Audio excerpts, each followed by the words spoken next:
Le Groenland critique la visite des responsables américains et douche avance comme une interférence étrangère. Le Premier ministre du Groenland, Mute Egede, a accusé Washington lundi d'intervenir dans ses affaires politiques en envoyant une délégation américaine sur le territoire danois. Ce territoire est convoitisé par le président américain Donald Trump en raison de ses ressources rares.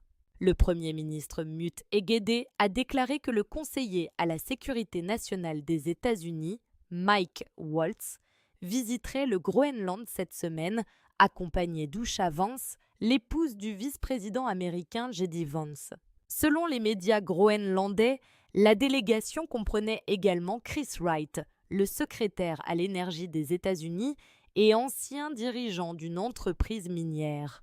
Des images montraient 2 avions militaires Hercule américains sur le tarmac de l'aéroport de Nuuk ce week-end, faisant partie d'une équipe de sécurité envoyée en avance. Usha Vance devait assister à une course de chiens de traîneau avec son fils. Depuis son retour au pouvoir en janvier, Trump a répété qu'il souhaitait que les États-Unis prennent le contrôle du Groenland pour des raisons de sécurité nationale. Il a refusé d'exclure l'usage de la force pour atteindre cet objectif. Le Groenland et le Danemark ont rejeté cette idée, insistant sur le fait que seuls les Groenlandais peuvent être décidés de leur avenir. Dans une interview avec le journal groenlandais Sermitiaq, Egede a affirmé que le seul but de cette visite était une démonstration de force et le message ne doit pas être mal compris. Il faut dire clairement que notre intégrité et notre démocratie doivent être respectées sans intervention étrangère, a-t-il écrit sur Facebook.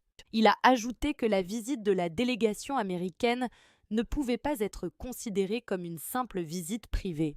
Le ministre danois des Affaires étrangères, Lars Løkke Rasmussen, a également critiqué cette visite, déclarant à la chaîne TV2 qu'elle montrait un intérêt excessif des Américains, ce qui est inapproprié.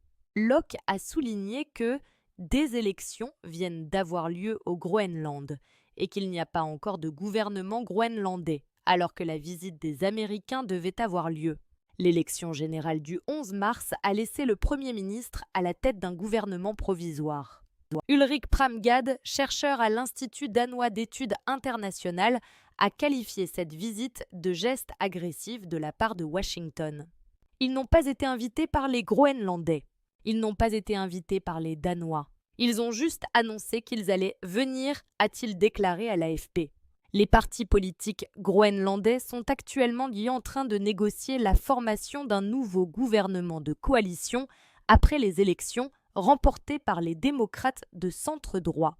Normalement, en tant qu'amis ou alliés, on reste à l'écart de ce processus, a déclaré Pramgad. Egede a précisé que Washington avait déjà été informé qu'il n'y aurait aucune discussion avant la mise en place d'un nouveau gouvernement groenlandais.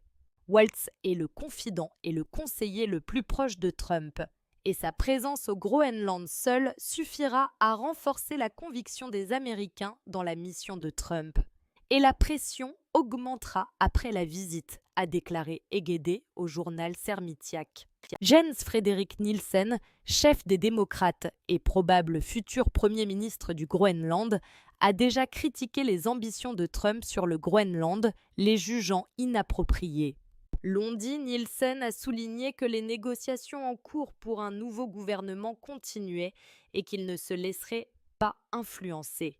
Pramgad a expliqué que, sans responsable officiel pour accueillir la délégation américaine, ils pousseront l'idée que personne ne contrôle la situation ici, nous devons intervenir.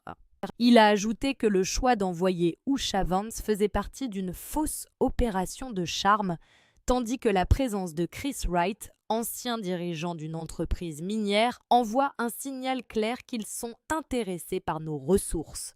Le Groenland possède d'importantes réserves de minerais et de pétrole encore inexploitées, y compris des terres rares essentielles à la transition écologique et considérées comme un atout pour une éventuelle indépendance. Le Groenland est également stratégiquement situé dans l'Arctique, entre l'Amérique du Nord et l'Europe, et suscite un intérêt croissant des États-Unis, de la Chine et de la Russie, alors que le changement climatique ouvre de nouvelles routes maritimes auparavant couvertes par la glace. Selon les sondages, la plupart des 57 000 habitants du Groenland soutiennent l'indépendance vis-à-vis du Danemark, mais pas une annexion par Washington.